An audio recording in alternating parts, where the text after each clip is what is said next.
Hi guys, and welcome back to Slip the Jab. It has been a minute. I have missed a lot of stuff, and I decided the best way to go about catching up on all that lost time was to do a full review of all the major boxing fights that have happened over the past 4 months or so. There have been some amazing matchups and really high level boxing on display over the last few months, so let's get straight into it. Let's start right from the top with Canelo Alvarez's victory over John Ryder on May 6th. Ryder showed a lot of heart in this fight, and he made it to the end despite being dropped in the 5th. I thought he made a really good account of himself, and as time goes on I think that's raised his stake to fight the other good fighters in the division, and I would back him to give those guys a hard time. But Canelo, this was just another night in the end. He got the job done. It was a great promotion for him and a really good performance. Moving on from that, we saw Romero get back in the ring, and he won in the 9th round against Barroso, but it was a early stoppage in my opinion. It ended prematurely. Regardless, Rolly is now world champion, believe it or not. I think he would have won anyway, but the referee stopped this fight, though I don't think it was a good stoppage at all.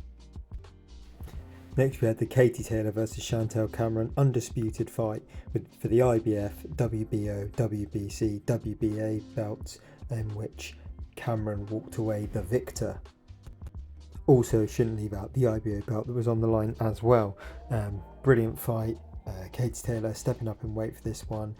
Cameron showing an unbelievable engine on her. A high quality matchup and very entertaining with a great payoff. Really enjoyed that one.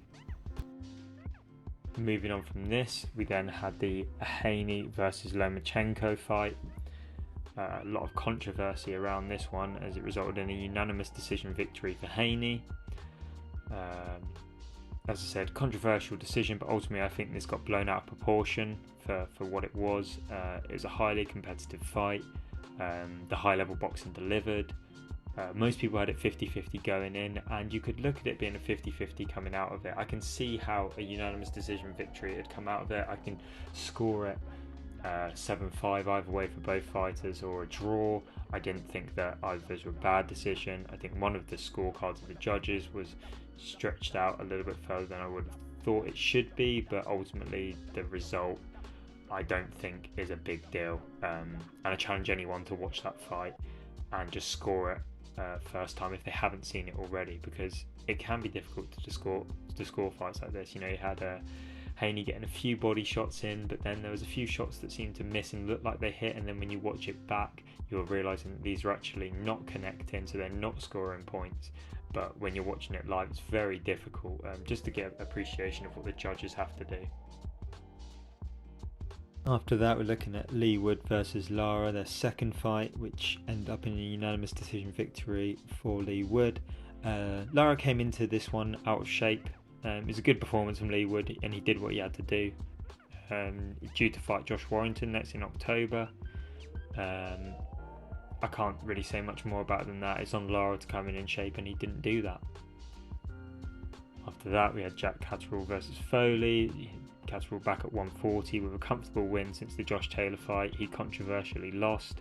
Hopefully this just starts to build some momentum for him again. After this, we saw the Chris Billam-Smith versus Okolie fight. Okolie sort of become a bit of a meme. A lot of funny meme discourse around Okolie for his boxing style. He's sort of a hit him and grab him type of guy. He had several previously uninspiring performances with a punch-hold style that made him not too popular with the fans. He was dropped 3 times in this fight, and he was deducted points twice for holding. So clearly this tactic hasn't paid off long term. It got him where he was, but now he's lost that title. I guess the question for him now, is it time to get up to heavyweight and get more aggressive? He's a big frame. I think he's around 6'5".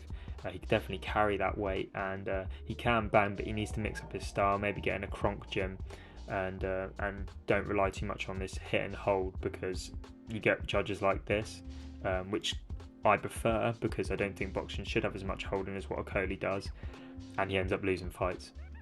Next up is Claressa Shields versus Cornejo. It's a lopsided win to retain the undisputed middleweight title, but the fight really isn't the talking point here. Her greatness is, and her controversial and infamous comments overshadowing her own greatness. I sort of refer to the comment she'd made previously about gambling, on how she felt she should take a cut of the money for any time anyone bets on her, and that why should she miss out when the premise of gambling is that you risk your own money for the chance to win, so equally you lose. A lot of people were saying they were willing to actually give her a cut of their earnings as long as she was willing to back them on the bet initially and cut their losses for them. The latest comment though in that time period is a tweet challenging Keith Thurman, thinking that she could outbox him. Keith Thurman being the highly rated welterweight, sort of top five fighter as of this time last year. And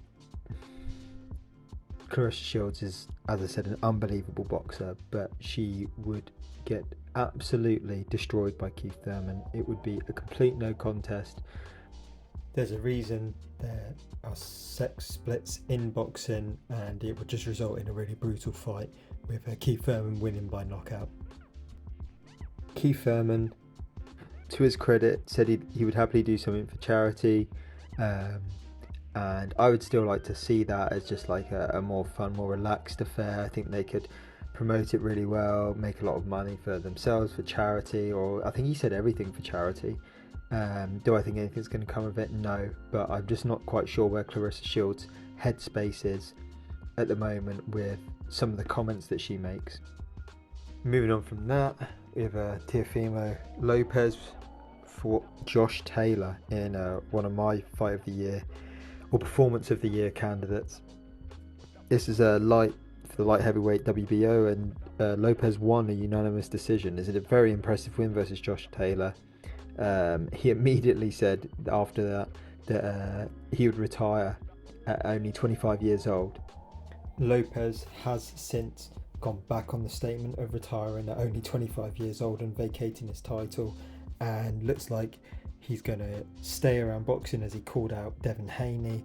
I appreciate boxing is a difficult sport, and Lopez has spoken and been very vocal about his own struggles with his mental health around boxing, but I think in no way is he done with boxing, and this is another great win to add on his record. He's got a handful of really high level performances now, and I can't wait to see him back in the ring, and I hope it's sooner rather than later. I'd love to see that Haney fight. Following on from this was Savannah Marshall's latest fight. Savannah Marshall winning a 10-round majority decision. So Marshall's the super middleweight undisputed champion. But could Claressa Shields move up and take this straight off her? Only time will tell, but it could be one to watch out for, so keep your eyes peeled. Moving on from that, George Kambosos Jr. fought against Maxi Hughes. This was considered a controversial win over Maxi Hughes. Did it expose Kambosos' ceiling? Potentially. There's been some doubts about the legitimacy of some of the big fights that he'd won before. I think that he's pieced great performances together in the past, but ultimately he isn't truly that top level guy or in with the best of the best. Maxi Hughes though is a good fighter, and it was a decent fight, but I think it was a slightly controversial win, definitely. Following on from this, we treated to a great matchup between Fulton and Inoue, and Inoue delivering the goods once again.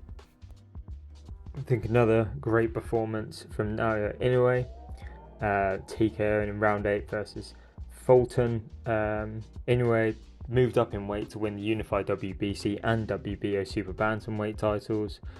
He's just on another level, this guy. He's a 4-division champion now, and his power's still carrying up. Who can beat him is the question. I don't know. I think he truly is living up to the name, the monster. Incredible fighter, enjoying everything that he does, and look forward to what he does in the future. And a good effort from Fulton, I have to say as well. Moving past that fight, there was Navarette versus Valdez. This was a unanimous decision victory for Navarette, who retained the WBO World Super Featherweight title in a brutal fight. Really entertaining. the chins on these guys were insane. Some of the shots they took were monstrous. I know they're smaller guys and they're not like the knockout power of a heavyweight, but they were really just punching the shit out of each other. There's no other way to describe it.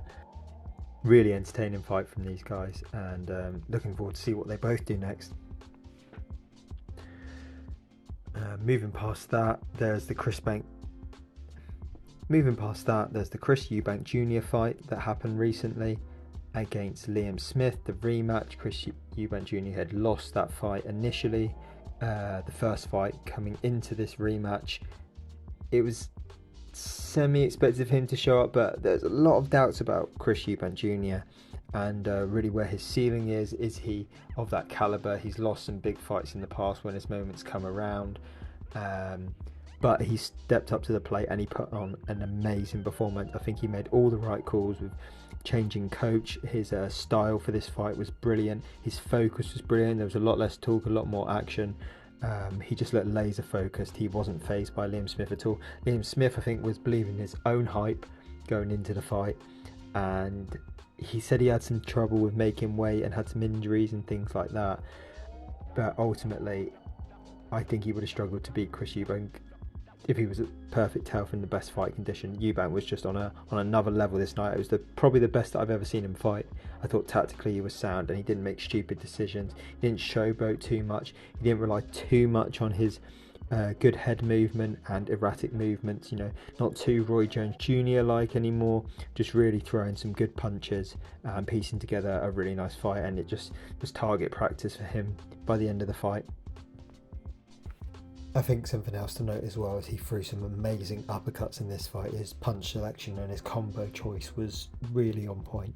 Can't give him enough credit. We've definitely fallen out of order chronologically by this point, but one massive fight I haven't spoken about yet is the Crawford Vs Spence fight.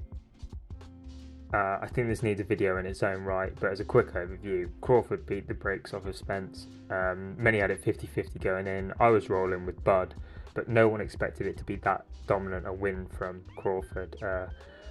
Round 9 win. He's the undisputed champ, all-time great, pound for pound great. He's just brilliant, and since then Spence looks like he's activated the rematch clause, and I think I'll get into that in another video. But yeah, brilliant performance from Crawford, showing why he is the top dog. Moving past that, one that I should have spoke about a little bit earlier as well was Anthony Joshua's back in the ring. He was supposed to fight Dillian Whyte. Fortunately, this fight got called off because Whyte has been again done for anti-doping reasons. It's not great look on his record. This is the third time. You could say there's some plausible excuses for the individual cases if you look into them, but 3 times just doesn't look good on anyone's record. I'm not sure where he goes from here. I don't know if he'll get the chance to again, but I think that was a lost opportunity, a big payday for Whyte. So in stepped the Nordic Nightmare, and of course I'm talking about Robert Helenius. Joshua, another change of opponent, but performed well, got the job done.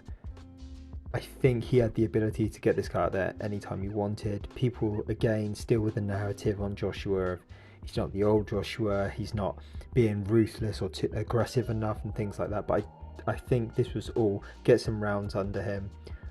Still working with Derek James, building up his style and making sure that the two have good synergy together. I think he did everything right in this fight. He was in no real danger, and when the moment came, he got him out of there. It was a solid performance. People were comparing it to the Wilder fight versus Helenius, where he knocked him out in literally 3 punches. Wilder threw, I think, that whole fight and knocked Helenius out. But they're different fights, and there's another fight on both of their records that there was a similar experience where Joshua actually knocked him out faster than Wilder did. So I don't want to read too much into that. I think that it was a good performance from Joshua. Still something to build off. I'd still like to see him in some big fights. As I said in my last video, there's still big problems with the heavyweight division. But what can you do?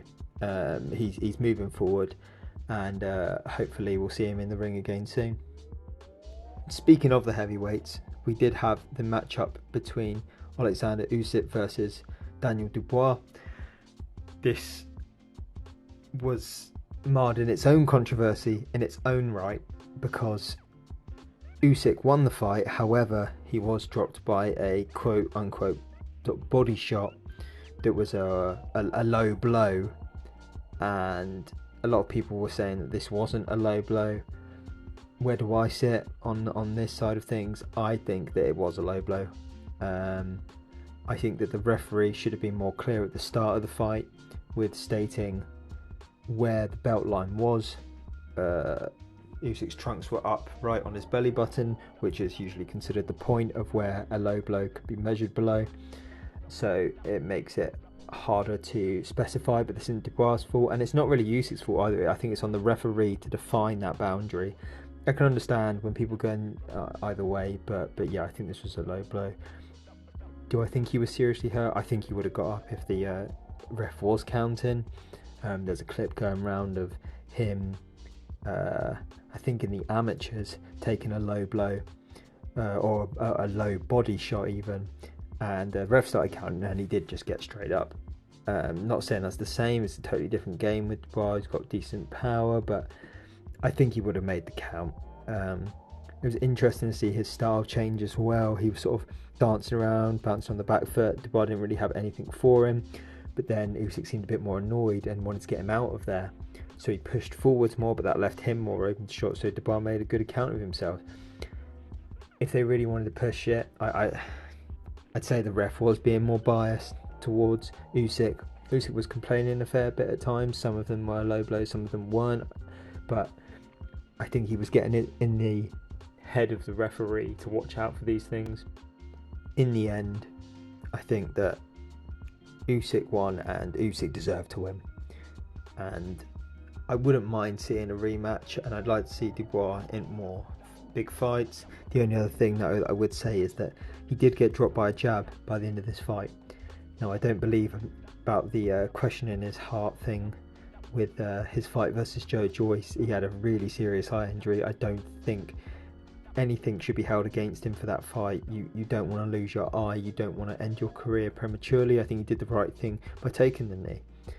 But in this fight, I would say that once that he realised that tactic was gone, maybe, of loading up on the body shots and getting the fight to unravel the way he wanted it, wasn't going to happen.